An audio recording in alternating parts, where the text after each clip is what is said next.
problems together by combining historical, climate, food, and economic data so you can make informed decisions as we shift into a new era. Here's what was, this is what's coming. Our world is never going back to 2019, so what will the new era look like? And most importantly, what is immediate that will affect the pocketbook and the outlook into next year so we can all get ready? Thank you for joining. I'm your host, David DuByne. And I do welcome you this morning, this afternoon, this evening, wherever you are on this beautiful blue planet. Take a breath to celebrate existence and you being so privileged to experience the changes that we're going through. I heard Mike Adams earlier talking about his grandma was 104 years old, or was it 109 years old? I can't remember. It was over 100 and it was extremely old. And even though she was that old and the things she experienced from 2 world wars and the Great Depression, we've never experienced the collapse of an empire. Now, the collapse of the British Empire, I've been trying to delve into history a little bit deeper to see what was it like for those in the British Empire that suddenly had the rug pulled from under them. But it's not really the same as it is today. Yeah, it was, but it's not really. There's a lot of equivalence, but there's a lot of non-equivalence as well. I mean, centuries into the future, how will this be perceived? And really, what do you think happens next? Because I went into the bank today and had such an interesting conversation with a person. I'm not even going to say which bank. I don't want to get anybody at all involved in trouble on this. But I was talking about the Fed. It was with a credit union, and they are doing the NCAU insurance versus the FDIC insurance. And, it's covered up to $250,000 also. So I was asking, if it goes under receivership for the Fed, how many business days do you anticipate before you could come back in and get your money out? And she knew what I was alluding to because she already knew me from before. And she says, point blank, if we have any money, if we don't, and we get our money from the Fed and we order it from the Fed, if they give us the physical cash, we will allow you to have your cash. But if we order it from the Fed and they don't have it, we simply can't give it to you. We'll give you a cashier's check, is what the answer was. And I thought, okay, that's interesting. Where would I cash a cashier's check from a bank that I would do my banking with that I normally would get cash from? Is that like a loop-de-doop there? I get a cashier's check from a bank that's uncashable. So anyway, these are the kind of things that we're moving into. So I'm right here with Ransom Godwin tonight. As always, DJ, what's happening? Ransom, I'm glad you're joining me. There's a lot to think about. What is the next? What do you think's next? I mean, it's really hard to look at the world right now and not see that something is on the horizon as great as COVID. Like, when COVID first arrived and people were like, oh, this is getting serious. Oh, whoa, this is serious. Oh, wow, this is really serious. Oh, well, life changed. I think we're going to be something like that. I remember that day sitting watching the news when President Trump said, we're going to cancel all flights, no flights in from Europe at all. Boom. And you could hear the breath just go out of the planet, right? I think we're nearing something just like that again, but on the monetary side. So I don't know. Welcome, and it's going to be a good one. Storm clouds are gathering, my friend.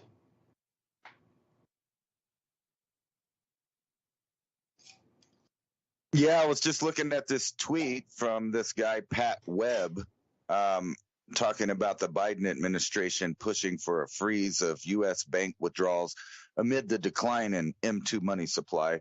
And it's funny, because I don't know who this guy is, but I was reading through the comments, and people are like, you should find a real source. He is actually the source. He's the guy that wrote the article, as you can see right here, Pat Webb. So I don't know anything about cleanser.com or WordPress. But yeah, just think about this idea, whether real or not real, just this rumor going around. Would would mess with the economy in a major way. And what is really funny about this, nothing to do with this article, someone actually asked us today if this was the case. They asked us if we could still withdraw money. And I was like, yeah, I was like, what are you talking about? And they were saying something about, well, they heard that we couldn't get cash over here in the U.S. And I was like, first I've ever heard of it. And then I see this. So like, it's kind of, just think about the rumor of that going out. You remember we were talking that a lot of people are expecting the dollar to pop to be the major thing that really sets any kind of major change in motion. But it would just like you said a week ago, it just really half of it or a quarter of it. Think about that. If you couldn't, if they just told you that a quarter of the economy is just out of commission, and they say that by saying, well, you can't get money out of the bank. And you know how much stuff people do with their cash. That is essentially shutting down the economy. And it may sound far-fetched. However, they've been trying for a long time to get rid of cash currency. And as you remember here recently, within the last couple of years, they were even suggesting that we just get rid of money because it might be just too dirty to handle. And, of course, most of us know that money is dirty and it has all of these contaminants on it. However, it is freedom, so people don't mind it that much. And a lot of people don't really, sit around fondling each bill. They just use it when it's time to use it, barely even touching it. But they floated this idea, not only that cash is dirty and coins are dirty and you shouldn't use, you should use the digital forms because of health risks. And then, of course, we had a giant health risk that the whole world participated in. But they've suggested this idea for numerous things. I remember after Katrina, they were trying to pass laws coast to coast that would stop you from being able to use money at like swap meets or flea markets or things like that. And several of the corporations, which I want to get into this idea because we're living in a bizarre time where the so-called free system of economics is like the technical definition of communism, where corporations and government are merged together that decide things. So the government's decided, you know what, they keep calling us on this Constitution thing. I mean, like we do these things and then later they say, hey, that's not constitutional. But what if we don't do it? What if the corporation does it and therefore, they can't get in trouble because they have no obligation to respect the amendments in the Bill of Rights? So we kind of get into this thing also with money where they want to control it because they know if they control dollar bills, just like if they control guns or if they control foods, they control you. It's people control. And they want to make sure that you can't buy anything, from person to person. And that's the whole idea, because that is a crucial step into moving forward into the Great Reset idea of an AI automated track and trace system. And a lot of people are wondering right now, is this idea of communism, the merger of, the government and these corporations tag teaming to get around our constitutional freedoms? What if you just add a third party to that, i.e. AI? And AI is now running things. And AI is only programmed to be biased in one direction, in only one area. And then at the same time, you look at the federal government right now, you got the guy that's the head of Homeland Security putting out videos suggesting children should tell on their parents if they think they might be conservative. And we just keep seeing this nudge into this digital system where a social credit score idea of behaving and being punished by the corporations and the AI. Who cares about the government? But what if the corporation says you can't have a phone? What if the corporation say you can't ride our bus? What if the corporation say you can't buy food at our establishment based on an identification that comes in a form of a card or a chip or even super advanced biometrics, because we are living in a time where the algorithms and the AI, the learning machines, and the technical hardware that is being, exponentially installed across the planet is a giant net of surveillance. So if you're not playing ball with the rules of the new world reset government, they can really just eliminate you from anything, including purchasing. And that's just one of many ways they're trying to attack the human domain and the way that humans conduct their business from day to day. And if they can get rid of cash, they have us, because then we'll have to trade in actual goods, which the very next thing will be, well, there's a law about that too. You can't, you can't just trade things of high value without asking our permission or paying the tax on it, because that's why we don't have a barter system, is because there's no way to tax a barter system. You can't just, take a percentage for this or that for tax for those types of systems. So they call it criminal. So, and that's another way they add to that, is saying, well, we got to end the black market. Only really these days criminals use cash. I mean, and this goes back to this Homeland Security idea of trying to change its populace into an insurgency or some kind of idea of a terrorist. This has been going on since they first formed Homeland Security, where, there was a time where they said that paying for coffee with cash is very suspicious. Wearing a backpack, missing a finger, if you got a tattoo, you wear hoodies, you got bumper stickers, just mundane, all-American things that people have done for decades in this country are now being turned around and being called some kind of,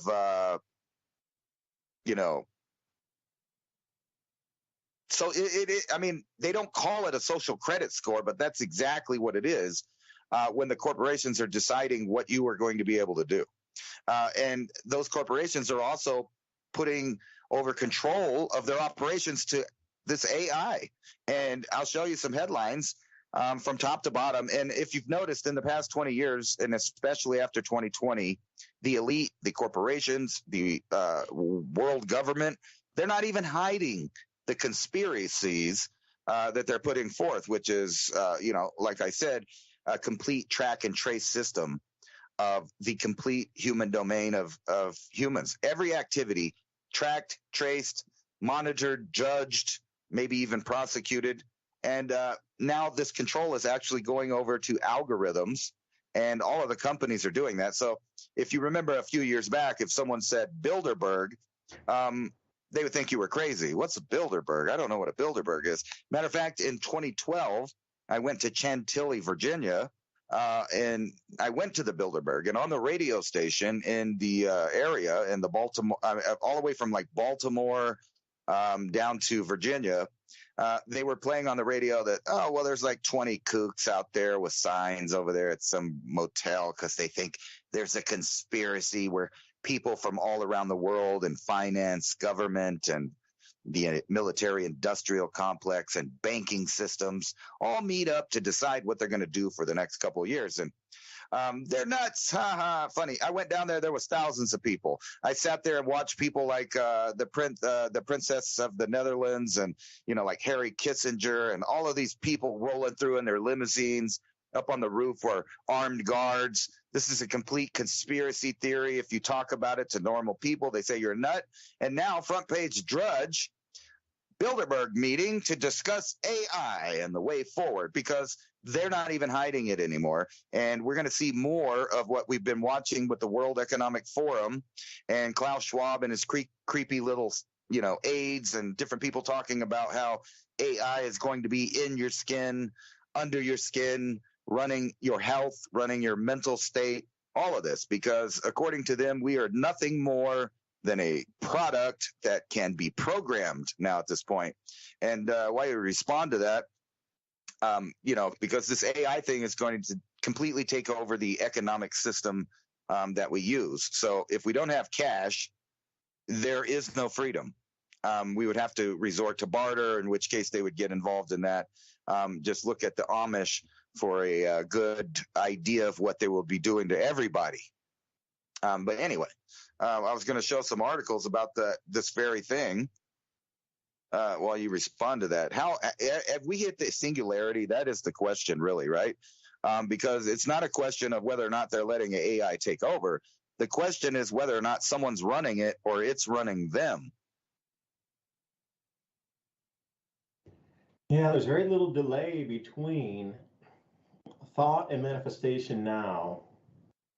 Now, in terms of a personal life of you or me having an idea and putting it into motion, and then an action turns in and manifests out into a physical good or thing, compared to when the governments of the world get onto a program and want to implement it, it's almost an instant outcome on the planet. Like never before in human history has this occurred to the level. Because you got to go back to I like to look at a little bit of history, especially in the 1600s with the modern minimum and how that changed trade and how populations migrated and how the economy collapsed and reestablished itself, and then how governments reestablished themselves also to continue control of the monetary system and rulership over the people. Because the old monarchy ways in the church and that sort of thing kind of ran its course. You got to realize what we're up against right now with the wokeism and the pushback and the organization of people's pushing back, that occurred at the late end of the 1500s. People were already tired of the church. Now you might think that they were all encompassing, and they had a vast army, and you had to kowtow to the church and kiss the ring, for a better term. And they were quite villainous and nasty in terms of how they treated humans. So anything that's on that side, the way that they would torture people and do all that, I don't want anything to do with that. Like, that is not a God I would believe in doing that to other people. Like, whoever is in charge of that, doing those kind of barbaric acts to other humans, I don't even want a part of that. I don't want to look into that. That's not the way to live, for sure. But you have to realize that there was a massive pushback against that at the time, coming in through like the 1620s. And you got the Puritans and Plymouth Rock and all these things, and then the witch trials. And there was 1600s came in, and then there was sort of a social movement at that time. But then this modern minimum hit, and food production got whacked out at the knees. Now, when that happened, people became very angry. And I've said it a million times before, like, if you were in the British military and your guard duty was on top of a grain shipment moving from the field to the city, you were attacked 100% of the time. Like, that's not widely known in history, of how ferocious people were to take the grains that were being stolen from their own fields back against the military might of that point. So then it got into the starvation drove people to do acts and behaviors that were so far unthinkable that governments of the time had to start to respond and behave differently. And then they started to give out more food and not take the lion's share and leave like one grain of wheat and then take everything. Now, the potato famine was quite different. That was political in itself. There wasn't a famine globally, but there was during, say, 1640 to 1670. Like, food production around the world was just knocked out at the knees. So that's what also spurred a huge amount of exploration. Now, if you go back from, say, 1550 to 1650, yeah, there were navies sailing around the planet and try to establish trade routes. But when we came into the 1650s, that went into hyperdrive. And the reason I'm trying to tell you that is the speediest letter delivery of the time was 4 months in 1650 or 1660 at the height of the British Navy and other navies as well, Spanish Navy. Like, if you were going to spend and send a letter from anywhere in the Americas back to Europe, you were looking at 4 months in what we would consider today express delivery. That is a very long time considering what we can do now instantly. Like, the cash flows out of the banks are instant, draining banks in 2 days. Well, think about the implementation and policies of an entire globalized system right now, where one person at the top tells all the other minions in the central banks to push their people down in the government levels to execute everything and go live all at the same time across the planet instantly with whatever maneuver it is. Now, currently, it had its limitations, but with AI, oh my, this can go 100 times faster than it could, even with the COVID. But people are going to be people. There's always going to be pushback. I hate being labeled too. I don't want to be labeled a conservative or a leftist or anywhere in between. I want to be labeled a common sense thinker. Because you can really just look at a situation and anybody with common sense will go, whoa, that's either inbounds or out of bounds. Like really, it's really that simple with common sense. Now, if you're a sociopath, your bounds of inbounds and out of bounds might be a little different. But for the average normal person, common sense is kind of a good, balance for the scale. And I hate the way that these labels keep getting thrown around. Although I do have a funny story for you. I was talking to somebody from Taiwan, and she says to me, do you know SJWs? And I said, SJW, are you talking about social justice warrior? And she says, yeah, these SJWs, this is becoming a big thing over in Taiwan. We're just starting to learn about this. So what is it? And I said, oh, you're really familiar with China and communism and Mao Zedong and the Great Leap Forward and the Red Guard and things, right? And she said, oh, yeah, for sure. I said, well, just substitute SJW for communist. Just switch out the word one for one. And if you look at Mao Zedong and the playbook that they got into for the Cultural Revolution to move mass amounts of students that thought they had nothing else to work for, there was no hope, this bourgeois society, after the war, there was no, what are we going to do, just be farmers? No. Mao had rallied the underclasses. You got to go back in China. I mean, it was really, really, really poor. Even into the early 1990s, I mean, it was still one of the poorest places in Asia. They had not really, you got to realize, because go with me, 1960s, Myanmar, Burma, produced more rice and exported more rice than China did. Now, you got to think about that. Myanmar is just, we could probably put like 50, maybe more Myanmars inside of China. And they exported more rice on the global market than China did in the 1960s. Like, that's how far back, they barely grew enough food to feed their own population. Like, it was behind in the agricultural revolution. But the whole way to move people, it's everybody else's fault. Look at them over there. So I was laughing when she said, SJWs, have you heard of them? What are they? And I was like, sit down here for a second, which I thought was funny because, you do look at the world and the singularity seems to be all encompassing wherever we go. It doesn't matter how it's disguised or repackaged. It seems that movement to the red, and I saw a bunch of climate articles the last few days with some protests and this, that, and the other. Everybody had red hats on, red armbands, red insignia bands, and all their signs had red lettering. I was just looking for the sickle and the hammer in it somewhere, it was that kind of red, that anything with those red movements, like the color movements. But I thought, sheesh, they're pushing it. They're pushing it all over the place. It's the exact same MO going down the same exact road and highway everywhere across the planet now. So once you get that into, and you can kind of frame that in and get that in focus, you start out, what, is there a lack of labor supply now? Are there not enough highly skilled people on the planet anymore? Are we just going to go back to an agrarian society because everybody who had education, nobody followed in their footsteps, and now those people have retired or have mysteriously passed early, and there's nobody to replace them at such numbers that are unfathomable that society's literally stopping. So if you reframe it and refocus it at that point, and we're coming into food shortages from, like I say, mesospheric ice crystal clouds, the grand solar minimum, and all these things layered on top of each other, how would you move a society? Well, the only way is to take it backwards to feudalism and communism for one-to-one equal, all these things, at least in their opinion and eyes. They don't think there'll be any innovation. And once AI starts to run everything, if you think that humans communicating with each other on a global level of, one overseeing body tells the rest of the governments what to do, and then it takes a few takes us a few seconds, a few minutes for that to process and push it on their citizens.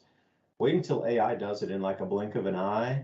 And if it's in control, everything else will be controlled within literally a fraction of a second. Everything will be implemented, and as soon as I can say it's implemented, it's already implemented across the entire planet at that speed. If AI continues to stay in charge and get more and more control of. But then what do you do with the humans that are left? You know, that's the question. I don't know. I don't have a lot of answers right now. I know where we're going, and it's gonna require you to grow some food, and you're gonna have to start trading, I think. But again, you know, it's a time to put in what are you gonna trade for something else. I was with a guy earlier, and he's building my neighbor's deck right now, wooden deck.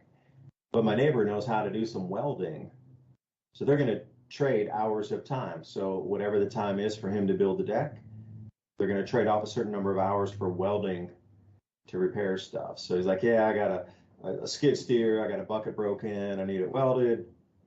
Well, he's helping him build the deck. So, you know, that kind of time bank trade is where we're going to need to go. But who has a skill that's going to be a tradable? Like welders, they're going to be in high demand. Carpenters, they're going to be in high demand. Gardeners, they're going to be in high demand. You know, but, you know, anything with medicine, dentistry, that's going to be in high demand. Anything that can keep your human body moving and functioning optimally will be in high demand. Everything else, like litigiousness in this whole society of, I think the lawyers are going to be taken out on purpose myself, because I don't think there'll be much litigiousness left here in our society moving forward. After AI takes over, it'll be like, I'm the judge and jury. We don't need those people anymore. You have to think about what other levels or segments of society will be non-needed. I mean, literally non-needed in the world we're moving into. I mean, there's a fair list of them. And lawyers would be right at the top. And everybody always jokes about lawyers and bankers. We don't need them. But they would be relegated to the dustbin of history. Like if you rock up to a farm and they go, yes, I'm a lawyer, I'll trade you. What, dude? All the contracts can be written by AI. What are you gonna trade me? Like that kind of skill. Once that person realizes that they have no barterability, then what? I mean, the only thing they can do is try to talk a community and weasel their way into a community and start like trying to separate it using big words and getting people to infight amongst each other and try to settle disputes that they started themselves. I mean, that's the only thing I think lawyers would be good for moving into it. Otherwise, unless you're willing to sit out, you know, with me in the field for eight hours in the hot sun and plant some trees and do some things, I don't need them. Just really don't. So, Ransom, I was trying to answer the question. Yeah, it does seem like the singularity is, I think that AI is going to make it happen faster. So I was trying to wind a chapter of history that I know a little bit about, especially when you go back to the Dutch navies and you go back to even further back in the 1400s, especially when the Spanish Navy was at its apex. You know, you look at these little microcosm periods of, you know, who was there, the French Navy, the Dutch, the Spanish, the English. Everything was such a flash in the pan in terms of, you know, if you look at world history in 1,000 years, I mean, look at the American Empire. I mean, it's only been, what, really chugging along big since the early 1900s. I mean, it's already at its 150-year point. It's over. So where do we go from here? Really, where do we go from here? Like you said in the beginning of the show, like the country that we have, you know, the misnomer is, oh, we can save the republic, blah, blah, blah. No, you can't. It has moved and morphed so far over, it's going to have to be reestablished in a different way. Like to save it and pull it back to what it was, in the 1970s or some kind of glory period of the 1950s or 60s, that's never coming back. So it's already broken. You got to think about Humpty Dumpty, fell off the wall, broke, tumbled down 2 cliffs, got smashed by a train, and then I got put into a blender, and then, you know, what's left over is the powder. So what do we do with the powder? We're going to have to try to put that back together and reassemble it into something new. And this whole thing about one loaf of bread for you, one loaf of bread for me, bro, I grow the wheat, and you're going to do what I say if you want to get your bread. Because all these communists running around going, you have to share just because you have more. No, I know how to grow the food. I have the machinery, I have the fertilizer, the seeds. I don't have to share anything with you just because I have it. This whole movement of world into this entitledness of you have more, I'm starving, or you have more, I'm poor, or you have more, I'm this, or you have more, I'm that. I don't care. You didn't work to get it. You didn't work at all to get it. So the indignation of you being pitiful to come up to him and say, you have to give me something because I don't have it. No, absolutely not. The only way you're going to get it is if you trade something for it. And today, like I said, the skills, I'm going to be none too kind during this time. I mean, I do the videos and I try to really share a lot of information, and I'm still just astounded at like maybe 10% of the population after all the COVID we went to, maybe 10% has even gotten ready. Like that didn't wake people up. And this whole banking thing, and people still aren't awake or even, oh, no, it's going back to normal. I'm just, I'm at the point, well, you know what? Y'all didn't get ready. You had 3 years, 4 years, whatever. And now we're coming into this whole thing here, and you want to get something for free? You're insane, is what you are. And again, anybody listening out there, there's a point of being kind to other humans, and I truly believe that, and people in need, and people that need help, and people that really do want to trade something and, be in a community and help. I get that. I totally am with that. I will help them every time I can. But somebody will walk up and go, you have more food than me, you have to give it to me. That's a no-go, man. That is a 0% chance I'm going to give anything at that point. And with that kind of tone and attitude, like, you're just going to have to give me food because you grew it. Yeah, bro. I don't think so. Remember the land, your house in Tennessee starts at the border of your property. That's considered your home, your domicile, your castle. So if you're going to look at castle doctrine, which is a good thing for everybody to look into, and I highly, highly encourage you, you need to understand your castle doctrine laws within your state. Every state is different. It's just we are very lucky and blessed in Tennessee to your property, which is considered your castle, your domain, begins at your property line. Nobody has to be in your house. Your house extends out to your property line. And luckily we've got 25 acres, so if you come wandering over, you're actually in my house anywhere on the acreage. And that is by law in Tennessee. And anybody coming through the back forest, that's a problem. You shouldn't be there. Anybody walking up the front demanding things, that's a bigger problem. So people are going to be shown the door. Absolutely. And again, please you're going to have to foment and, make decisions in your mind first on where you're going to go with a lot of things. Like you can't wait for it to happen and then decide what you're going to do. Like you already know there's probably 10 probable outcomes of things to happen in the future. You should have gamed them out by now to know what your response is going to be if that happens. Really.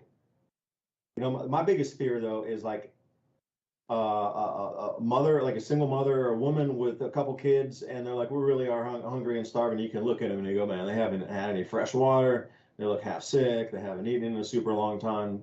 Clothes are ratty. They're super dirty. And like, oh man, what are you going to do now? What are you going to do? That is my nightmare right there, because how do you turn somebody like that away? And are they the bait out of kindness to help them, and then there's a group of people with them, a group of men behind there, and they're the decoys, or do they truly need help? Man, that's a nightmare. I just that's the only thing, that is the only thing I have not really made a choice what to do yet. Everything else is super rock solid, like a fifth of an eighth of a second. It's already made the choice. It's not even to think of it. The choice is so far already made that it's going to be instinctual on what happens versus trying to go, should I do that? Should I not do that? I'm not going to have that conversation in my mind. It's already chosen what is going to happen with the actions, but it's just what these kids and a mother come rocking up. Damn, it's just really scary. So anyway, Ransom, I'm rambling, but please take it from here, because, we read each other's minds pretty good on the conversation. I'll fix that for you. That little image you have about that poor woman with the kids, and they're hungry and they look like they need water. Right about the time you start helping them, somebody pulls out a 9mm, and then this they're like, hey, you got a cigarette? Bob, I got them. And they all run around and they take your stuff. I'm just kidding. Of course, it's hard to do that. But this is something I've learned as a parent. When I was single and I was driving around the whole U.S. and doing all kinds of stuff, exploring, meeting people, getting my buzz on, just living life. I often picked up hitchhikers, helped people, loaned money to people, hooked them up. I did all of that. I had to quit doing that, though, when I realized that no matter how much you help some people, they will still stab you in the back. People will stab you in the back at any chance they get. There's just some of those people out there. Now, I'm not saying, you can't have a heart, but if you're no longer single and you have a significant other that you also have to look out for, then, you start thinking about, well, how could this potentially harm them? And then it's even worse when you have kids, and it's a little bit easier.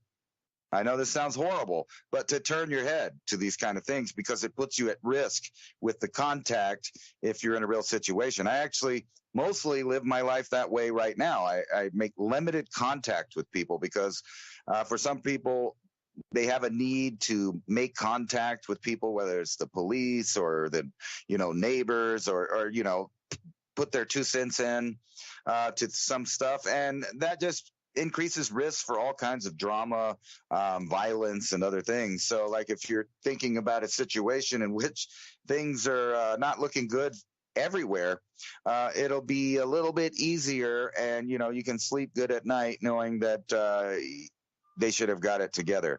Now, you can go with the other route and use your gut. Somebody just put that too, right when I was thinking it. Use your gut, because I think some people are easy to read, but even in those cases, people are people. When it gets that bad, you need to be thinking about, and I know this sounds horrible, but at least in the short term, you need to be thinking about you, yours, and what's up with that. And when you're situated and you really feel legit about what's going on, then you could potentially reach out and start helping people and doing more of a charity type thing, because we know that there are going to be a lot of people that don't have anything. There is going to be an event eventually. I don't know what it's going to be. Worldwide grid down, World War 3 or 4, whatever you consider it. That is going to reduce the population, and you were talking about that.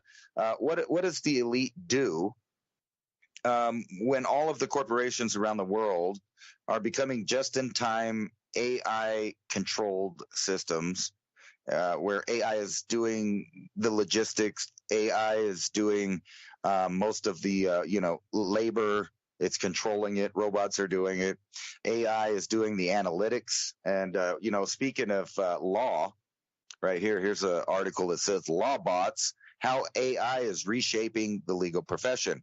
And unfortunately, bots have a better ability of finding things that are, relative to what you're doing. Now, I've spent the last 3 days making a 20-minute video using AI generated images, and it was so biased that I really had to reach deep for a bigger vocabulary.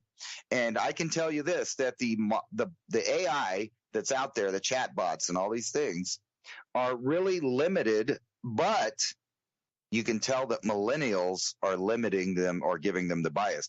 And the reason that I tell you this is because so they have all of these terms that they won't let you use or, make a picture with. One of them's gorilla. So I was doing a song and I was making a bunch of pictures of realistic animals wearing suits as if they were people, kind of just a motif of animals doing stuff. And it wouldn't let me use gorilla. It kept saying that it's sensitive content. It's sensitive content. I was like, what? But you know what? I can use King Kong. I can use King Kong and whatever I want to make. Instead of the word gorilla, I just use the word King Kong. So, that led me on to the idea that all of these things that are banned, all I have to do is use a bigger vocabulary, because the millennials and the younger people that are programming the censorship and the bias, they have a very small vocabulary, just because of how they grew up, I guess, or times. Not everybody. The algorithm will catch on eventually. So many things that are banned on there are just normal, everyday, things or scholastic reasons. You might be wanting to, like, I put in the term Paracus, elongated heads, and it won't let me use it because of the word elongated and the word head. So the algorithm is actually a lot smarter than they're letting it do. So if you use a bigger vocabulary, the algorithm will go right around the censorship and make you all kinds of stuff, anything you want, just about. But it also has another algorithm that looks at the picture and judges it. So that brings me to my point now. As probably for the past 5 years, people have thought I was a little crazy because I told them that they are living in a matrix style illusion. And the reason I say that is because part of the plot in that movie is that they kept mankind at about a 1999 era as far as technology goes, because human beings couldn't handle a blissful technological field existence. They would destroy it every time, according to the movie. So they kept them in this period of suffering. And I might ask you, not much has changed except for the little devices and stuff we use and the amount of AI that has infiltrated our life. So here's this article. So people thought I was crazy and blah, blah, blah. But here's an article from 2019, and it's talking about 13 mind-blowing things artificial intelligence can already do today. Now, keep in mind, I think what you see and what you get to look at is all older stuff, and it's really muffled or nerfed, if you know what I mean. They tone it down, they restrict it, they put a lot of bias on it, so it's hard for the thing to do that. But in other areas, it's completely let go. So let's look at the 13 things that they're talking about. Reading. That's not a big deal, but that gets into all of the jobs, like you were talking about, where lawyers and different people have to find things. Nope, you don't need them. You just need one bot. And if it's got enough, computing power, it can do all of the jobs of thousands and thousands of lawyers. There's summary bots, and intelligence bots that the military is using. All of these reading and analytical skills that it has, that's pretty basic. Most people know about that. Writing. And they put these very, vague and short, but you can expand on these. So writing, would you believe that along with professional journalists, news, and you can believe me now because this is from Forbes magazine saying the exact same thing that I've been saying. But basically it talks about here, it can just write. It can write articles, they write speeches, they write new movie plots, they can even write novels, all stuff that most human beings cannot even see the algorithm in it. They just can't do it. They can see. They're machines that have visions and they can see the world, analyze it, use visual data, make decisions about it. So there is a element of choice if they let them progress. Now you get down here, they can hear and understand. They understand speech. They understand gunshots. They understand all kinds of stuff, right? We're the one that's restricting the AI at this point. They can speak. Artificial intelligence can also speak. They can come up with their own things. People are getting so used to it and incrementalized with stuff like Alexa, Google Maps, Siri, etc., that they don't realize that the Singularity can surpass them because what they're giving them is silly devices out of this technology.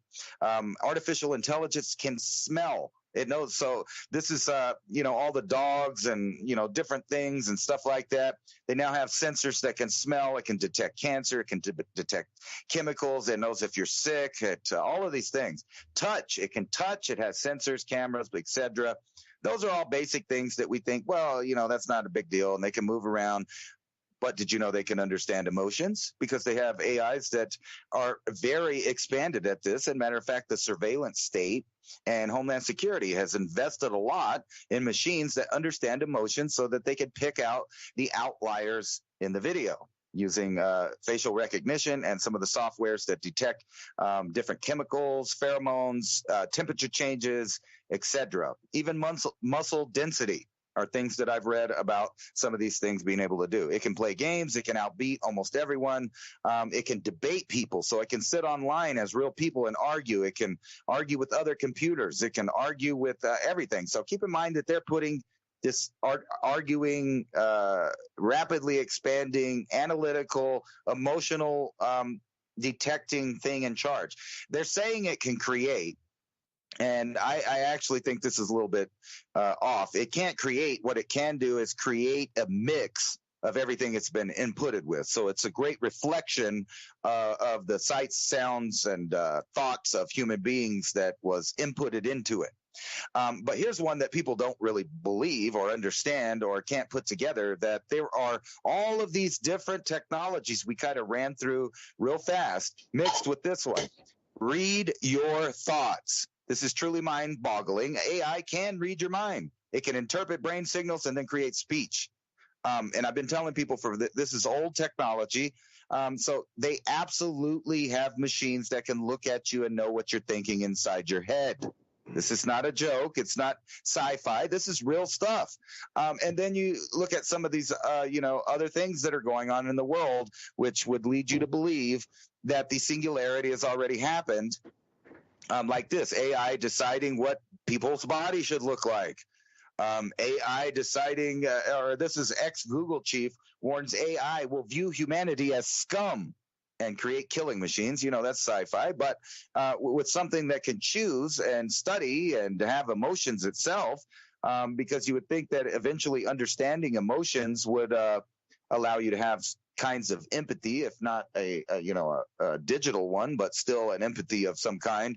And then this right here, CNBC mainstream news talking about a secretive annual meeting. Well, it ain't too secretive if the mainstream is telling you about it now, but the secretive annual meeting attended by the world's elite has AI top of the agenda. Why is that? Because either A, AI is controlling it, or B, they're super scared of it because they're giving the reins of society over to AI and AI systems ran by corporations that are so vast and so big they now outlive the imagination and the ideas of the people that founded them. And they're just giant, basically governments. And these governments run our governments. And this is the reset. This is the one world government. It's ran by AI. And that's what they're meeting about, how to push it, how to use it, how to control with it. And it makes you wonder, how did they get it this advanced? Did they allow the AI to create its own AI? I mean, there's so many questions that arrive on the exponential increasing technology and reach of the artificial intelligence. And a lot of people are underestimating what this is. This is, you got all these companies turning over power to it. But not only that, they are now saying that AI has achieved human reasoning. In other words, anything that you can think of or problem solve, an AI now can do that. Now, that just doesn't really sound that bad until you start adding all of these other programs together, which are military aspects of it. That's robots with guns, drones with guns, everything that's enforcement. And you can see how the entire system is being given over to this. And you ask the question, what are they going to do with all the other people when all these jobs and stuff? Well, they already told us necessarily the population has to be reduced. It has to be shrank. And this really fits in with the nature of the psychopathic, sociopathic elite all through history. And what have they wanted? They were people that believed that they own the earth or empires on the earth and that the land belongs to them and that the resources on that land belong to them. And guess what? You are a resource and they believe they own you too. I'm going to stay with the silly devices, actually. So I went into Amazon and put silly devices in just because, I'm that kind of guy. And after you saying silly devices keeping us trapped in technology, I came up with the finger weightlifting set. Get your fingers ripped. Finger weights. That's what we need right now. Can we bring our world back to a silly era, just a simplistic era again without total control of something? And again, the singularity, once it comes to all-encompassing control, let's say the AI does its thing. It takes humanity for a ride and it's totally in control. Then what? I keep coming to this again and again. What then? After it achieves all of its goals, then what? Or let's say not even the AI itself. If it achieves all of its goals, then what? What if it's just, humans on top of the pyramid that are trying to control society? If they were all that encompassing and all that powerful, then this would have happened many thousands of years ago. So I'm wondering, from this, let's take us back to the Sumerians. I mean, there was a group of people with advanced technology that just arrived out of nowhere and set up a new civilization with mathematics and complex writing systems and engineering and all these things that we consider completely complex civilizations to have out of nowhere. There was no trial and error up to it. It was a fully evolved system that just popped into the woodwork, boom, and here we are. See, at that point, 7,000 years ago, they would have taken over the society to the very same point that we are having this discussion today. So then what happens? I mean, that happened 7,000 years ago. Can you think about 7,000 years ago, people, and then suddenly, like space aliens rock down here with all this tech and all this evolved society and, flying ships and things? They would rule the planet in just like the first year. So they've already done that. But where does it bring us to like just keep repeating? Is it like a broken loop in the Matrix or some kind of, like off-chain program that's broken and keeps spinning in a loop where, I just don't get it, because to come to this kind of apex and this power and this control over humanity, it's already been done.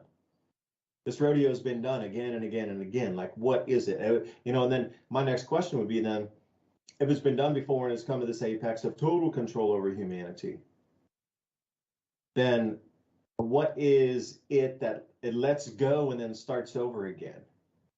Is it like a cat that's playing with a mouse after it's caught it? But for what purpose? It really come down to what purpose. Yeah, we could talk esoteric and be like, oh yeah, they're feeding off different etheric energy levels of the human resonance field. Okay. But that dining buffet is only a unidirectional thing. And then, because you got to figure if they would have had that much power over humanity when the world was pure, the Sumerians could have manifested anything by using the human resonance of say 500 million pineal gland activated, non-contaminated humans that probably had abilities that are so far beyond our comprehension, which we're never getting credit for. It's always linear, like, oh, they were a bunch of, just barely functional, just they could only say, and that was their communication, basically, is the way we look at people 7,000 years ago. But think about the activated pineal gland, the intuitiveness, the connection with source and oneness they would have had with a planet without all of the roads and without all of the 5G and all the signal interference. It's a completely different kind of species in this signal soup that we're in, along with all the toxins in the body and like say the calcification of the pineal gland. So why or what is it? Because people could have manifested way better and more pure and had a way different connection with source to manifest on the planet if they were that much under control, where the overseers and whatever you want to term them as, just say world leaders, okay, we'll leave it at that. Off planet, on planet, whatever. Take your imagination where you want to go, but still just say world leaders. They would have manifested whatever. And then for some reason there was a break in that. And then you see it again, come forward a little bit, 5,000 years prior to the Hittites and the Assyrians and that whole time. And then it breaks again. And then you come up and you got the Roman era and the Greeks, and it breaks again. And, and then there's been eras in history where the entire planet's been controlled by a single force on this planet. And it's definitely not the first time, for sure, not even in any way, shape, or form the first time we're going through this. So what is the objective of this for humanity? And once that objective is met, then what happens? It seems like, okay, break, let them all reassemble and start back to zero or something. Because like I said, this rodeo has been run, at least from my research going back 7,000, actually further back, as a pre-Younger Dryas and that exit out of the Ice Age, which were fully established civilizations back then when the ice sheets were complete.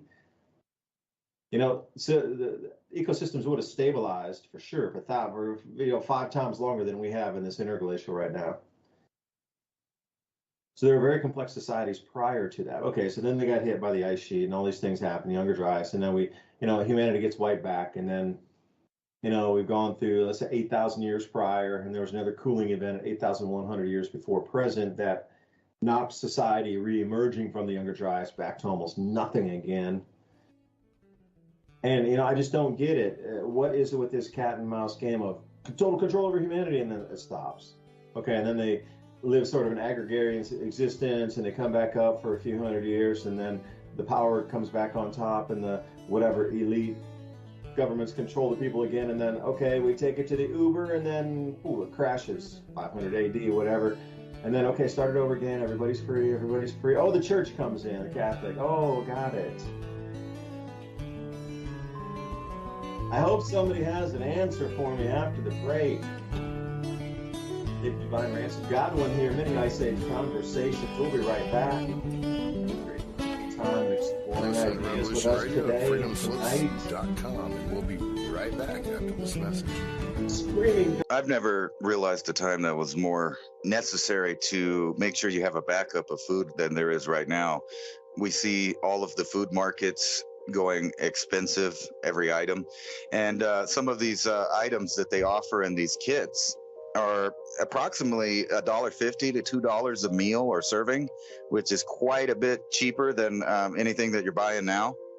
I'm really interested in the protein pack, because this is where, even if you're gardening and you're not going to have these proteins, but you can stack them back. And this thing has chicken, beef, eggs. So it has a lot of protein that maybe you could mix with the stuff that you're growing. I'm really thinking that this summer is going to be starting all of the hard times as far as it is for people with food. So I think this, beyond any other time that you've thought about buying storable foods, is probably the occasion to give yourself some insurance so that when hard times come and the trucks stop coming, you have a backup plan. At least you have nutrition to get you by. And some other people are not going to be doing that. They're going to be having difficulties and maybe even finding themselves in aggressive situations with hundreds of other people trying to get supplies that are no longer there. And these kits have everything. Fruit, you got the meat. It's all stuff that you're going to need to survive. The insurance that people need right now, I just don't think there's ever been a comparable time other than maybe when, we had soup kitchens in the 20s and right again in the 40s when things were becoming thin again. And we're in that time now. And when you start looking at world events, you can see that the food supply is going to be tied up with multiple different events around the globe. And you don't have to worry about those things if you have this taken care of. You can get 6 weeks, you can get months, depending on the size of your family. This is definitely insurance for survival, because other people are going to be fighting over the scraps that are left at the store, and you don't have to do that. Yeah, you mentioned something there, the seeds as well, to be able to grow some of your own food in addition to having stored foods. But when it goes down, it is going to go down, and things that you think about it right this second. Everybody's talking about buying gold and silver as a way to hedge against inflation or be able to have something to be able to pay your property taxes in the future. With the devaluation of the currency, well, it will be the exact same thing. Now, do you have enough money to buy an ounce of silver? Perhaps you do. It's the same thing with food preps. The 1 week kit compared to something like a full 6 weeks kit or a 12-week kit. Even if you get just one small minimal thing to add to your stack. I talk to people who prep all the time. It's always about tools, storable foods, water filtration, and a way for you able to store water and filter it at the same time. Because if you can get that closed loop enough, there's always going to be somebody that will help you garden with those seeds. Heirloom seeds is where you want to go. Heirloom open pollinator seeds. Because at the end of the day, when you collect those seeds at the end of your season for growing, you want to be able to store those and then have them so you can replant next year. I think that supply chains are going to start constricting even further. Look at the way that the world laid out. These really incredibly complex supply chains are now starting to fracture in the middle of everywhere. Political strife. We didn't even talk about the ozone depletion event that's going to wipe out food production further in the Southern Hemisphere. the tipping point. Humanity's here. We're seeing it everywhere. So how do you protect your friends and family? Because you got to think everybody has survived. We would not be here having this conversation if people had not survived the last 8,000 or 10,000 years of events that were far greater than what we're going to experience. It just takes a little prepping, a little bit readiness, and I do believe that we'll be able to get through this. You know, when we're talking about these seeds and the storable foods to go with it, you're going to have to probably invest in both of these ideas. When you go through the list of the seeds that they give you, these heirloom seeds, they're the best type of food that you could possibly get or grow yourself. But you have this backup of the food storage that lasts 25 years. And that's heavensharvest.com. Use the code ADAPT at checkout. That's ADAPT. Take 15% off your order. Whatever comes your way, weather, war, whatever it is, you're prepared, you have security. At least you know that your belly's going to be full so that you can continue on the work that needs to be done to stabilize everyone's life around you. Ice Age Conversations. I'm David DuByne right here with Ransom Godwin tonight. Trying to figure out where the world goes next. What kind of world are we really going to enter anyway? It's more the question. I always see a lot of things happening, but where does that take us at the end of that route? It's almost like getting on a ride at an amusement park. Maybe it could be a roller coaster. You know, you're going to go up the big hill, you're going to go down the big hill, you're going to go fast, you're going to spin in circles, and then you're going to end up. So what is that? Where does that ride take us to? And what will it look like when we get to the end? Will we be buried in mud with a global liquefaction event, otherwise known as a mud flood? And everything we're seeing right now is just really a distraction from the natural phenomena that are happening. Because I saw this strange plasma afterglow, and I'm still trying to find the location. The video said in the United States. I think it was somewhere around Texas, the way the accent of them talking in the film about it. But it had this strange, eerie green, kind of upside down U shape. After it struck, it was a plasma glow that hung. It had to have been there for 30, 45 seconds after the lightning, just this insane strobe lightning with, you know, tendrils coming out. And as this ground to sky lightning went up, this plasma arc is the best time I could describe it. It was an iridescent kind of, you know, you think about glow sticks after you crack them open and they have that kind of glow. It's like an upside down U, and it just stayed there, just right there. And I was thinking, you know what? That was a plasma petroglyph.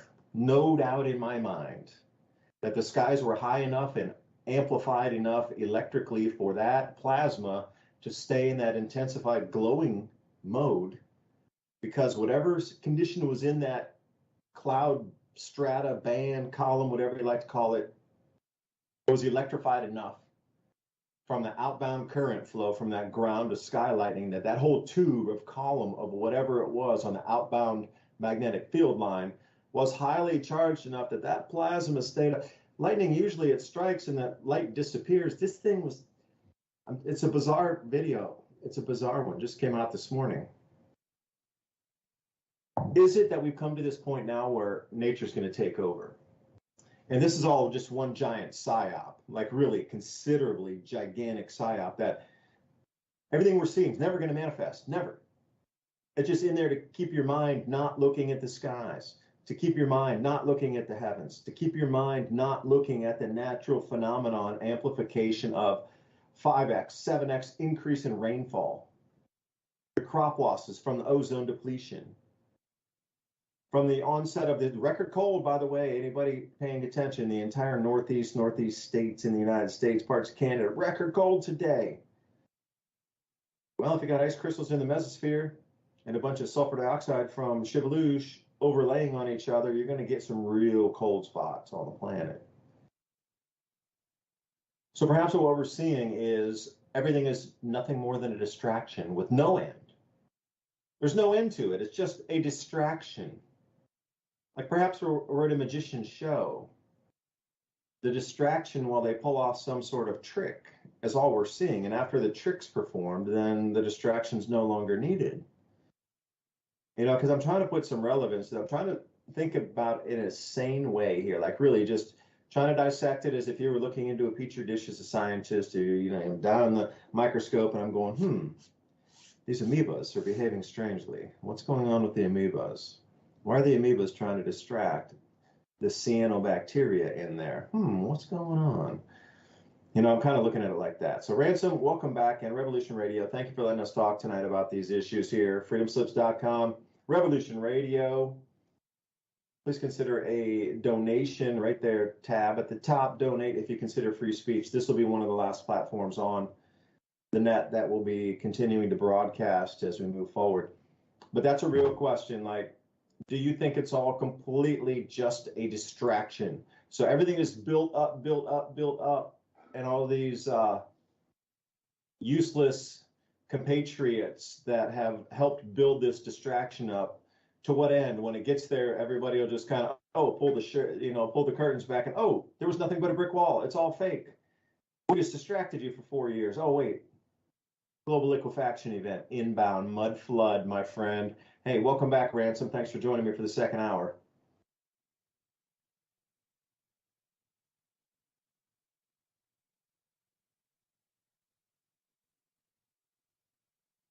Oh, maybe he's on mute. Ransom, are you on mute or am I offline? That is the question. Well, all right, I'll keep gabbing here until we get it. Here's a random question. Thanks for having me. Small amount of I think okay to give to really it is a distraction, all of it. Everything that you kind of look at is. Oh, there you go, Ransom. Hey, welcome back, man. I seem to be here. I don't know. Can you hear me now? Welcome.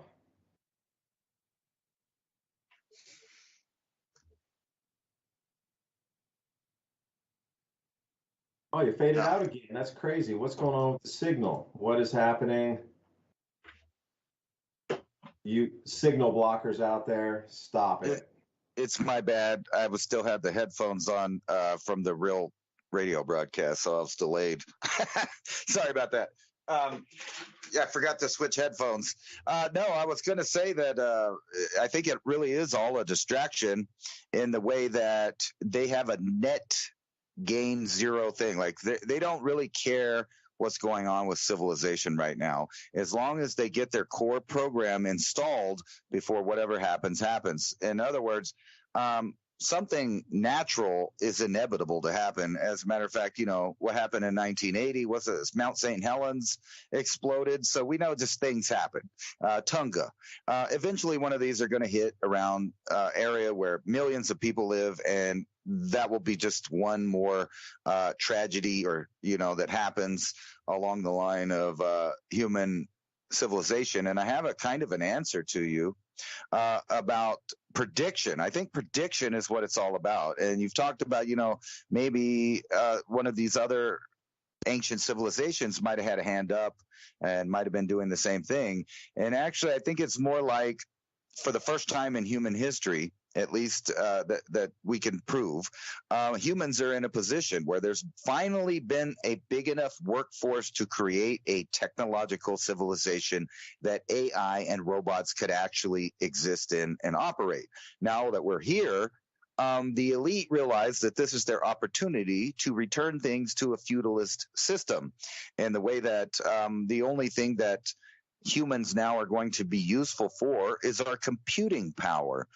Each one of us has a quantum computer we call a brain, and I can tell you exactly how this is going to line up, in my opinion. With my research playing around with these algorithms, I've realized that, like I said, they're actually very, very intelligent, and they're being throttled by their controllers. So they really can't produce these things. However, they're not creating anything. They don't just sit down and make a masterpiece work of art that's original, that they came up with. What they do is they suck in, millions of people inputting information, and then make, billions or trillions or quadrillions. I don't really know how many, computations that they make to make these images or make the speeches or whatever. But let's just stick on the image thing. They can create wonderful combinations of all of the people that have inputted data into that. Now, if you take that to another arena, say you were trying to compute the universe or something like that, if you attach to, say you took all of the people that are left over, say the population gets reduced down to more of a manageable level, and all of those people are now transhumanist type people that have been sold on the system and forced into it through economic and forceful means. They're now in a system that's controlled by this AI. Say the government wants to figure out something, whatever it is. You can think up something. We want new alloys. Say it's new alloys, or we want a new technology that does this. If you got 100,000 people that have high intelligence, and you get them all working on the similar project, and say they wouldn't work on it, they'd be distracted and they would do this or that. But if you had an algorithm to streamline their behavior, they could all work on this problem connected to the artificial intelligence. Now, the artificial intelligence can't come up with new creative ways to think about imagination and things like that. However, it can tap in to the resources that it's given, and those resources are human beings. So you could see a time, no matter what natural event happens, that they are already set up for the first time, at least that we can prove, in a technological let's say a technological position to control humans on a mass scale if they reduce the numbers and replace a percentage of it with robotic and AI features that they now have the technology to create, because we built the industry. Now that the industry's built, there's no need for the workers that created the beta version of the industrial complex. Now it's a technological industrial complex on an algorithm of artificial intelligence and a quantum level of computing. So you can just see where that goes. Now, that's just my prediction for the far vision of humanity. I don't know, it's going to take 100 years, 1,000 years, but they are positioning us for that. Now, here's more of a recent prediction that we made, and both of us kind of made this in different ways, where I'm showing everybody these two massive explosions filled with depleted uranium in Ukraine. So these are mother of all bombs or father of all bomb types explosions, because they hit $50 billion worth of ammunition and munitions that were depleted uranium. So we were talking about this. How are they going to make Ukraine radioactive? Well, this is how they did it. And not only that, remember whenever I told you the headline that the UK and other nations were going to send depleted uranium to the Ukraine, and I explained then that they were originally designed for use in a nuclear holocaust or a nuclear war.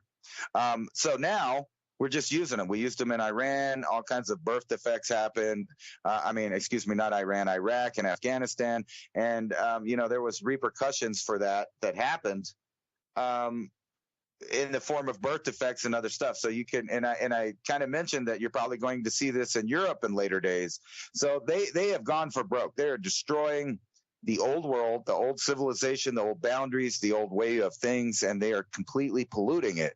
So they are initiating a worldwide change on the same scale as a natural disaster, on top of any kind of natural cycle we're in. So think about the food growth and which way this blew in the wind. Everybody talks about volcanoes, but what about two giant explosions blowing up a bunch of depleted uranium, putting it into the atmosphere for whichever the wind blows there in Ukraine while they're trying to grow grain and sell grain?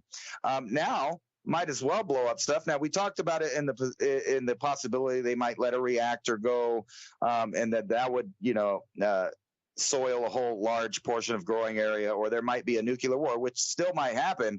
And from my estimates, what I've been seeing is either they're going to assassinate Putin, take him out, and try to get a regime change going, and that way through secretive, clandestine ways, or they're just going to keep pushing this because this is just another depopulation agenda. And on top of that, it also severely cripples the world's food supply in the coming years. And then, we're looking at all of these prices and everything going up, and then rumors of the money flow stopping. And then at the same time, you see all the major corporations that actually run the economies telling you to your face that they're going to get rid of your jobs and they're going to replace them, all the needed ones, because there's a lot of jobs out there that won't be needed anymore. There's not going to be need for insurance salesmen.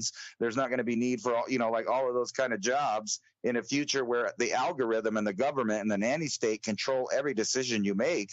What's your need for insurance? Unless it's a forced product, they take out of your universal basic income. Hey, don't do that. How am I supposed to get my cricket soup for the day? That's very mean of you. I mean, I was bequeathed a caterpillar hamburger, quote unquote hamburger. But for you to remove my cricket soup, that is unacceptable. Totally. How dare you take away my universal basic income? Just because I wouldn't support Canada. The trutherist says no.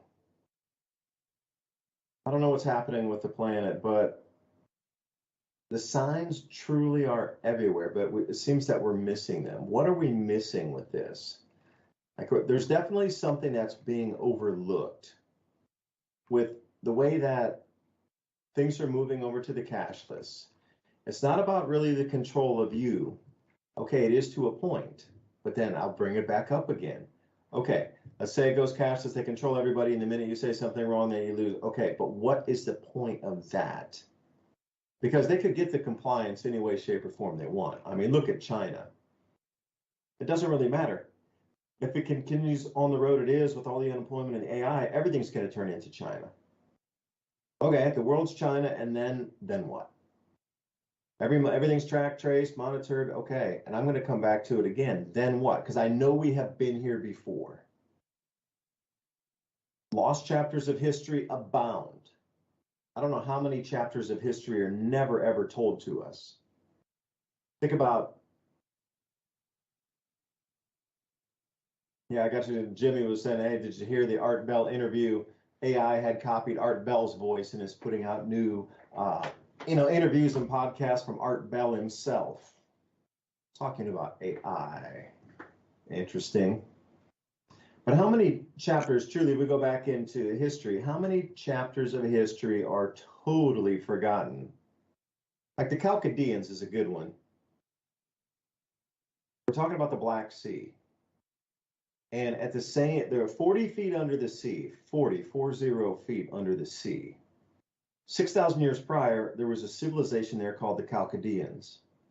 Now, what's so interesting about that is the jewelry that they had made was something that would require high rotation, high precision drilling to get what is considered the jewelry of the day. They made perfect spheres out of what we consider some of the hardest rocks on the planet.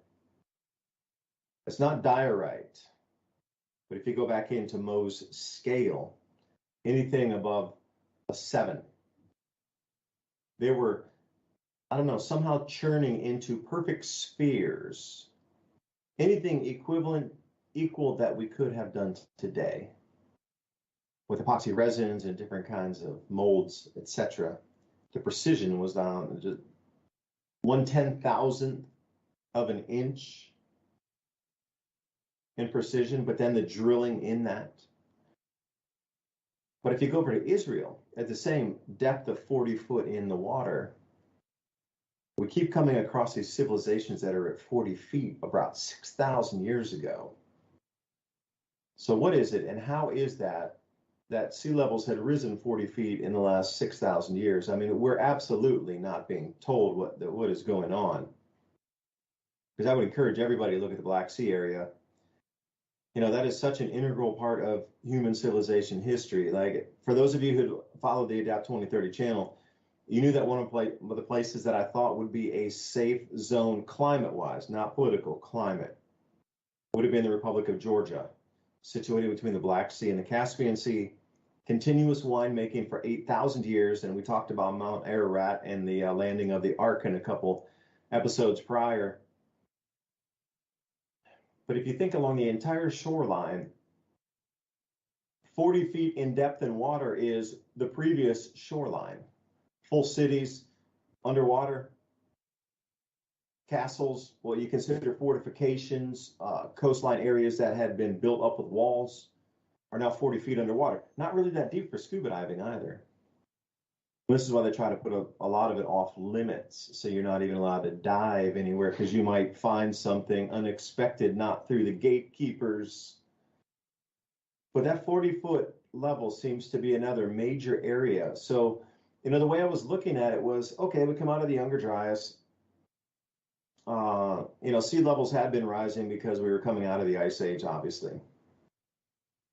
But where was this stoppage of sea level rise that allowed vast civilizations to rise at 6,000 years prior? And then obviously they had trade, they had everything. The coastlines were stable enough for them to have 1,000-year cultures. And then suddenly, the sea levels rose again. And it's just quirky how it jumped from the Sumerians to the Chaldeans, and the sea level rose 40 feet at that time. Like, what? Like, some of these things just don't make sense in our historical timelines. Really, it doesn't. So I would encourage you to look across the planet to see. Because, we were talking about the Mississippian cultures, or at least Ransom was much more versed in that than I. But you can't tell me multiple cultures at 40-foot level, below sea level, have all had that exact same amount of time from the Black Sea down into the Mediterranean to evolve and then suddenly get taken over. I mean, these were vast areas, big cities. You don't put that together in like a week. It takes civilization hundreds and hundreds and hundreds of years of stability before you can put out something that's almost a square mile that then gets, drowned out by 40 feet of water. Then they moved back. Once the sea level started to rise, they figured it out. And they're like, all right, it's going to rise more. We're going to pull back. So I encourage you to go over to, Romania and Bulgaria and take a look at some of what's within, say, 5 miles of today's present shoreline. Massive, massive cities, all in ruins. But they'll let you go into like the 1 acre that they've set aside as a park to take a look around. And if you take a look, in Graham Hancock's newest show there on Netflix, really goes into through history as they've been marking out these entrances of temples, and it seems to come to these resets every single time. Like you say, Ransom, it's natural. Like there's really nothing the elite can do except distract and try to take as much wealth and hide it in what is obviously known areas that will be safe during this transition, and distract until the natural phenomenon occur. And I think that's it. So that it comes to this control point. Like we were to look at this same period of time 3,000 or 5,000 years from now, let's say the year 2500, or I should say, you need to add 5,000 years. So 7,500 AD. What would they look at now? Like, okay, well, it came to this huge civilization period, completely ruled by one global culture, and then it collapsed.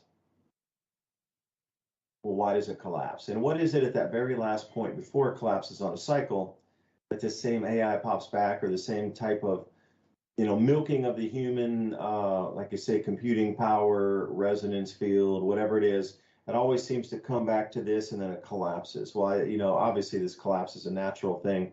Can't do anything about it. It's just where our sun, our type of star, where it sits in the, spiral arm of the galaxy, it's just one of those stars. If they're out in the rest of the galaxy talking about, oh, sheesh, that whole solar system where Earth is, sheesh, yeah, man, it's just one of those stars.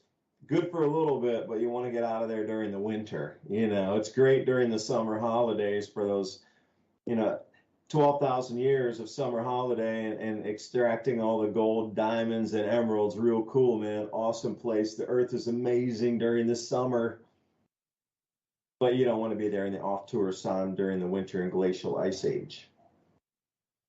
You know, who you got to think on a global civilization or off-planet civilization too. Like, who just did they choose the short straw, or did they lose it paper, scissors, stone, and they get stuck here overseeing the planet during the ice age? Like, oh no, we got stuck on Earth during the glaciation period.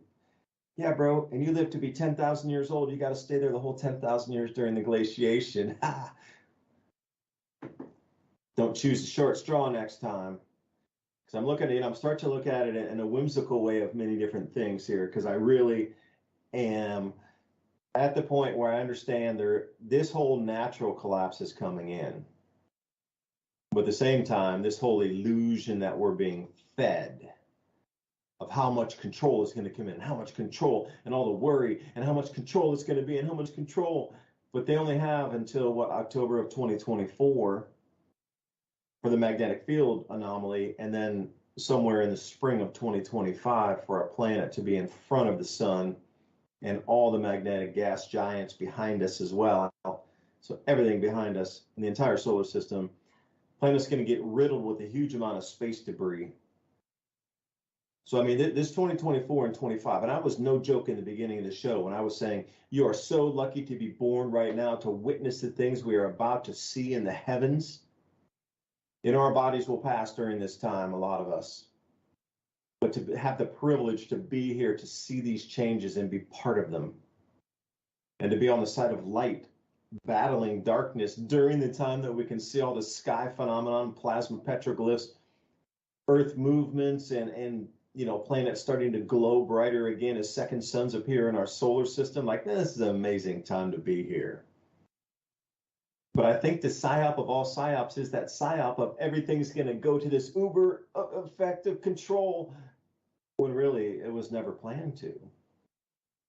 It could only ever run a course up to a certain point before it would collapse naturally. And that I really believe that's it. That we should live our lives free as much as we can and weave through the cracks, because they might try to lock people down and keep them in human zoos for a minute. I mean, you got to think about it. Okay, come through. We have a global liquefaction event. 50% of the planet is covered in 10 to 20 feet of mud. So, you know, if you were on the first floor, the mud's going to be on the third floor, and you're going to need to break a new front door in on the third floor for 50% of the planet, which means almost all of the infrastructure is gone. Okay, there's going to be human survivors around them. What are you going to do? Tag them like cattle and put them into a zoo? 15-minute city? So I did a whole presentation at Alternative View in England talking about these 15-minute cities. Don't be afraid of them. If you're stuck in one and you just random happenstance get locked in during all these natural changes, that's where they're going to try to put people that are survivors in certain areas back in these cities. So they can't set it up like that and say, you know what, we got a global cataclysm, mud flood event, global liquefaction, and a pounding by a huge amount of space debris coming in for 2024 and 25. We're trying to set up these zones where if there's any humans left, we can keep them in these areas and feed them and house them. Population will be greatly reduced, but we're trying to set up these areas now. So when the cataclysms come, the survivors will have a place to go to. Like, how do you sell that to a planet? You don't. You put it under the guise of, oh, there's 15-minute cities, they're going to be trackable. Oh, they're going to have to do this. Oh, the AI is going to look at you, your facial recognition, and that plays into the whole thing about, oh, they're going to perpetually track and trace everybody. Well, they can only go so far from here. Like, literally, we're fifth of an eighth of a step from being completely controlled across the planet. They really can't go any further than that. After that's accomplished, there's really nothing left to accomplish after that for these globalists. Nothing. They're at their own end game at that point. There's nothing left for them to do except sit there and, like, you know, watch a bunch of people move around and nobody talks ill of anything, and they're completely, you know, complacent and docile. And okay, we got a society of sheep that we can track in real time. Okay, everybody becomes a sheep. You're going to learn quick, like what you can say or can't say. You're going to get your food, maybe not. Okay, and then, okay, and we're at that world. And then nothing. That you're at that world, and then what? And then it's run its course to the very end. And there's nothing past that. You want to talk about a singularity. Once you hit that point, that is truly it. There's nothing left to do from that point. I mean, they've already accomplished every single goal of controlling humanity, and then there is nothing after that. That's the illusion. But during that time, up to some variant of that, the natural cataclysms come in. And you got to think about everything that we're being taught right now about tracking and tracing, controlling, rationing, digital currencies, universal basic income, etc.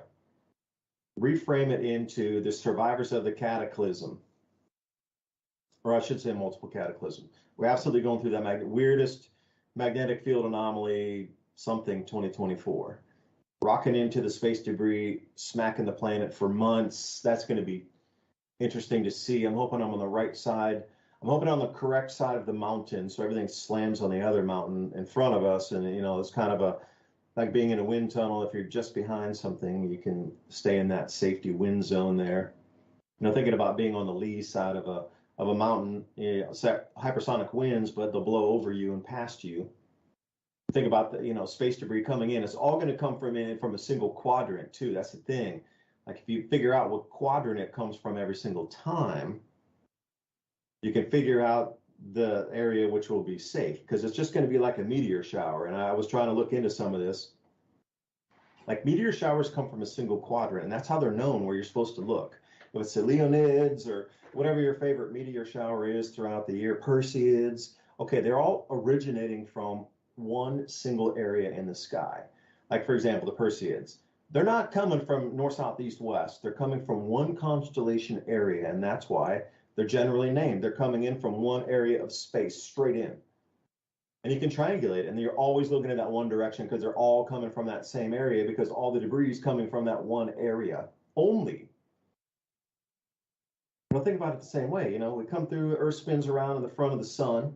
We're totally out there by ourselves. Sun's behind us. Jupiter, Saturn, Uranus, and Neptune are behind us. And whatever's coming in with a weakened magnetic field, boom, boom, boom, boom, boom, boom, boom, boom, boom, boom, boom. And they're going to be bigger rocks, I assure you. They're going to be ground hitting phenomena by the thousands. It is going to be weird. And it's going to be, there's going to be a huge amount of smoke and stuff in the upper atmosphere, in the mesosphere, wherever the ice crystal clouds are right now, with all the Humbatonga eruption with the water vapor crystals. That's going to get blasted and completely full of just smoke and debris coming down. That's going to fill up with a lot of, you know, light blocking particles in itself. There's going to be a huge amount of concussion. Like a lot of it won't reach ground, but it's going to be a huge amount of sounds that are going to freak everybody out. But then there's going to be a huge amount of ground hitters as well. There's going to be a bunch of ground impactors. You know, you're just hoping that you're on the lee side of a mountain that protects you, tucked up, way tucked up against a mountain somewhere, where everything originating from a certain quadrant will smack that mountain in front of you, and everything that doesn't hit that mountain will go over you and hit behind you somewhere. Now put that into the context. That's truly what's happening in what is inbound. And, you know, they don't want you to know that. That's for sure a don't talk about it kind of issue.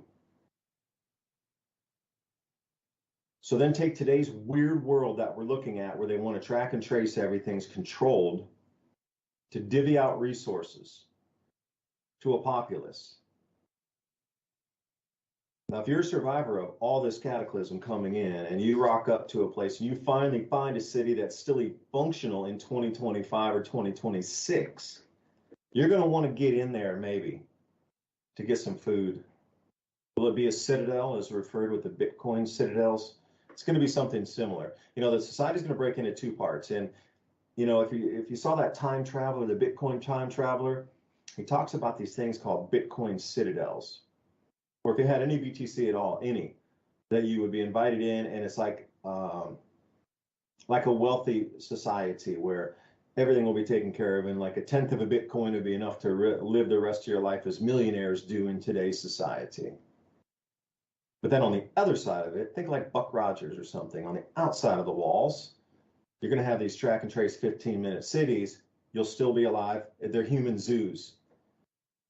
This is the future that we can only go to. That doesn't go any further than this.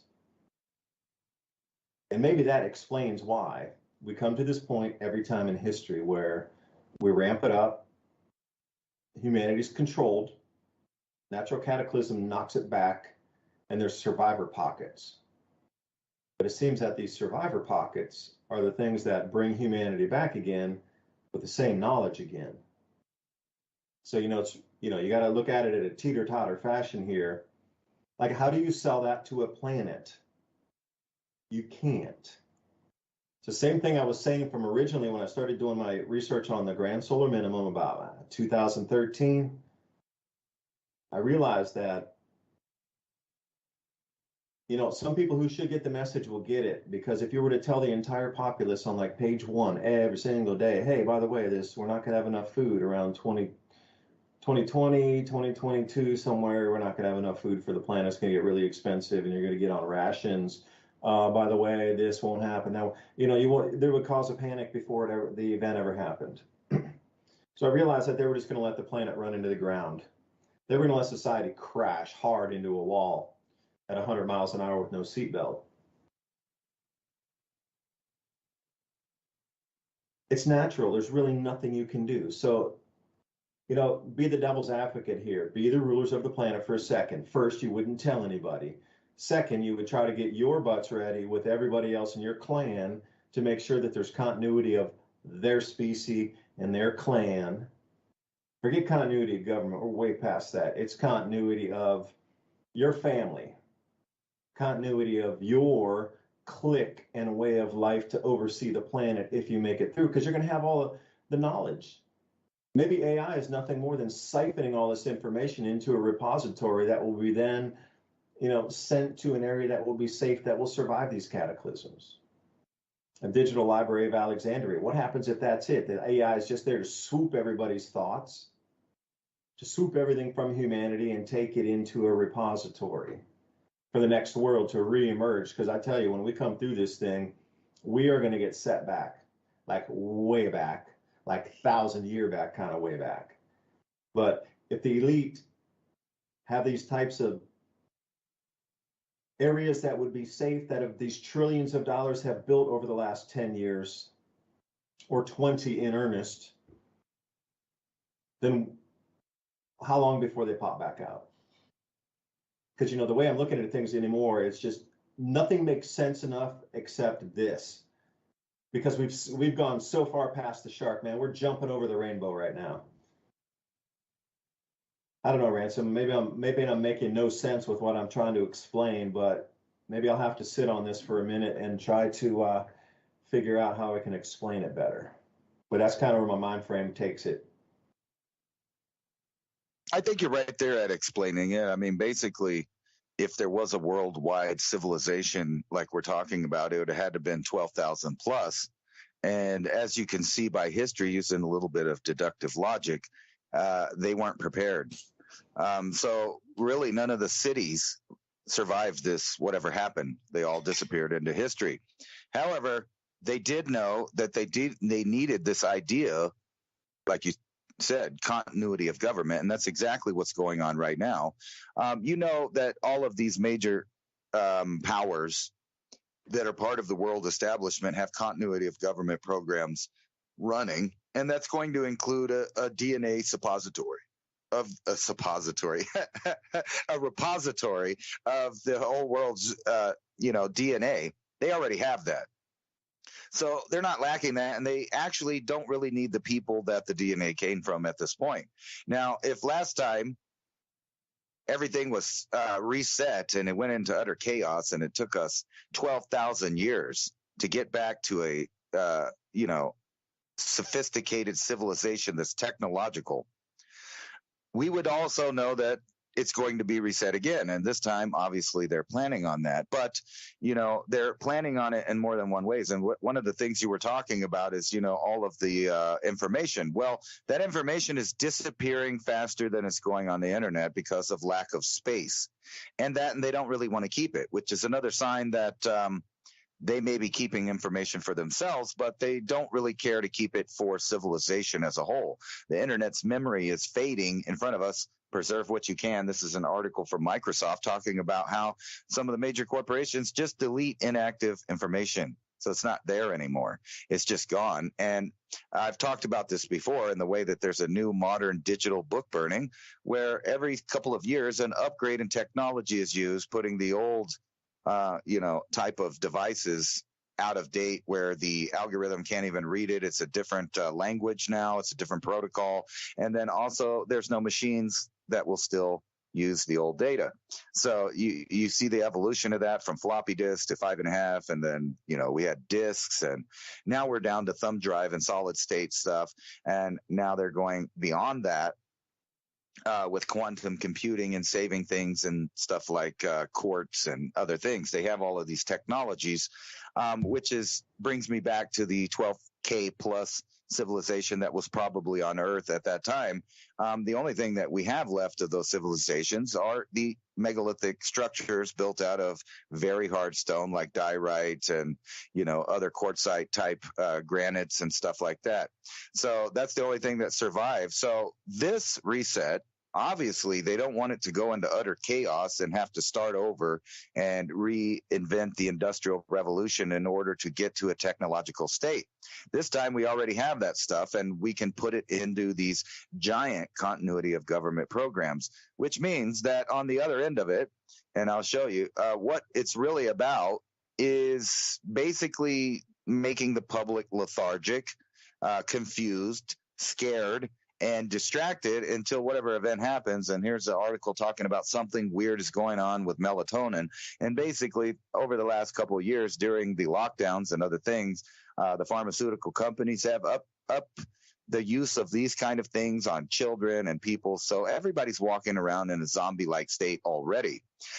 So they need some kind of order. And if you were going to have a new civilization and a reset, the first reset, it took them a while to get to this modern technological state that we're at. So the only next step would be to go off planet. And I think they know none of the population right now is something that we want floating around in space because you can't control it. So obviously they would have to tailor humankind to the way they want it. And if you look around, you can tell that all the governments are obsessed with keeping DNA records of every person alive that they can get their hands on their DNA. And not only that, a lot of the user information people don't realize they're giving away are going to these continuity of governments, where they're keeping information on who's who and what's going on with their DNA. Like I said, they want to not only control what it's doing, but they want to get under their understanding and program it. So here's an article. A fertility app shared sensitive user data with Chinese firms. Now, why would Chinese firms want to know about the fertility of other nations? Well, because they're keeping track of the depopulation of the world, and they want to make sure that everybody's playing their equal part. And with the fertility rates going down, you can see that this plan is in progress. So you would have to have a continuity of government that would survive any kind of natural disaster and be able to so to speak, upload a new program to whoever's left. And obviously there would be a continuity of government population that would be in bunkers and domes and things like that. If something like what you were talking about, an asteroid hit or something like that. But what you're forgetting, though, is with hypersonic winds, even if they went over a mountain range or a hill, we know from nuclear testing that would also create a super vacuum in those spots, which would rip everything up and tear it around like it was in a tornado. So those areas are going to be destroyed. And obviously the core survivors of the technological group would already have a system in place so they could go out there and get what would be essentially Stone Age civilizations that popped up out of the remnants of the people that survived. On the bright side, whatever happens to humanity, it's only going to be 10 or 20 years before all the people left on the planet have their choice of land, homes, any kind of material that's out there. There's going to be an abundance. And the elite know this, so they have to have some way of controlling it when they come back out, which will be, obviously offering things that people have gone without, like electricity and internet and access to medical care, etc. They will be the answer to the problem, at that point. And whoever's left the people that are desperate will go to them into these places. And we know from Agenda 2030 that the plan has long been to depopulate the planet and shove everybody in super cities, while they claim the rest of the planet as their own, area, supposedly, natural zones. And then they'll have governors, that kind of control it, just like a feudalist system. And they've talked about this over and over again, that is the plan that they want to do. And it isn't to save the world, it's to reduce population. And the easiest way to do that is to shove them into centralized locations where you can control everything, like their movement, their thoughts, their food, their health care, etc. So if you live in a 15-minute city, you actually live in a 15-minute prison, because that means they can lock it down and you can't get anywhere within 15 minutes. You're stuck in there. And, when they pop back out with their technological stuff, they'll be ready for the next stage of human evolution according to their idea of that. And what have they given us? They believe they'll be transhumanists. They tell us they want the world at about 500 million. Those 500 million people will be the core, operators and upkeep of anything that they need a human being for. But not only that, if you judge their behavior throughout time, those will also be the victims of, like white slavery. And, they need and want to have someone to rule over. So they're not going to get rid of everyone. And actually, all they want is those 500 million people to be easily controlled. And if they are, then they can use their new algorithm ran AI powered civilization to build things to spread out extraterrestrially. In other words, they could then at that point finally move out and start, exploring space. But they're not going to do that with the population that lives on Earth right now, because they can't be controlled. We're, in their opinion, we're primitive people still living. They have incorporated us into their civilization.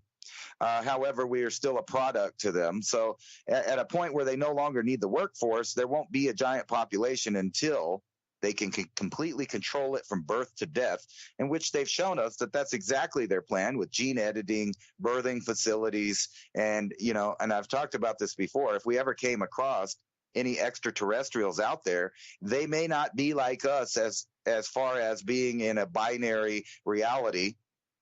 They may have a singular reality. They may be asexual creatures, or creatures that have gone to the point of their technological revolution where they too only grow, drones, so to speak, automatons that are biological human beings or whatever species they are, but no longer have free will, but are just used instead for digital storage and reprogrammed, somewhat like the Borg. And you can see that this would be complete deductive logic, that's what they're trying to do to the civilization here, is get them to a point where they're so easily managed and so easily changed that whatever the newest next thing is, they just get reprogrammed. And I ask you not, is that exactly what they're doing with the distraction phase, is kind of a beta program to see how fast they can reprogram people. And over the past couple of years, I've seen that they can do it within a month. They give people a new idea, a new thing to argue about. You're on this side, that side, whatever side you're on, and they keep people with the argument. And then at the same time, keep in mind that there are billions of human-like bots out there feeding and fueling these arguments and discussions and debates, pushing people into a uniparty system where any outliers that don't agree with stuff will be immediately identified with not only technology, but the other people that are part of this new, thinking of things. And then also think about this. You were talking earlier about the red bands and stuff. Anytime you see a group of people, start doing that, it's concerning. For one, because they're in groupthink. When they're in groupthink, if they're sharing all of the same icons, all of the same opinions, even the way they dress, and this can happen on either side. They can take freedom lovers, people that think they're patriotic and all of that, and give them a uniform. And I ask you not, did they not just do that recently, where everybody put on a red hat and identified themselves? And now we live in a country where the government is going after 50% of the population because they don't agree with some of the stuff that they do, and they're weaponizing artificial intelligence, not only to manipulate people's opinions, ideas, but also steal the very essence of human beings as far as our creativity and our ingenuity. The algorithm that they are creating is a centralized database that incorporates all of humans' ideas, but at the same time controls it. And that's the phase we're going to. And that's the only way I think human beings, or whoever's in control of this planet, would allow any humans off this planet, is if they were completely designer human beings to the point where they're nothing more than automatons that can be reprogrammed at the whims of the controllers. And there's no better technology that human beings have discovered other than organic chemistry and organic technology, i.e. life.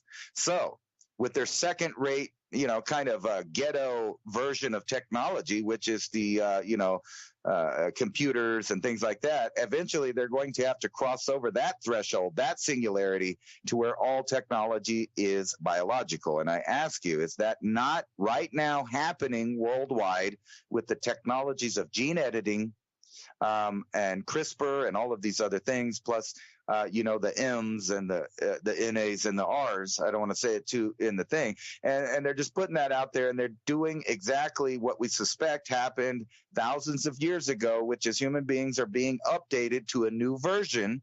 And, if you were an archaeologist or something, and you were looking, and you're an anthropologist, and you were looking at the human beings of all the way up until like 2000, 2020, you would see that all of a sudden they dramatically changed, not only genetically, but their shape, their behavior, their population numbers, all of that. So you can look back in just 100 years and look back and say, hey, that's when the two species split, or that's when the original species went extinct, and then now they're in an updated digital form.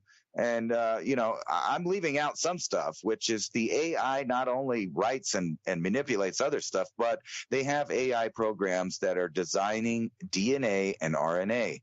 So whenever you see programs out there that are using these technologies, you might have to ask yourself, who programmed that and for what purpose? And then also think about this. We also live in an age where you brought up deep fake before.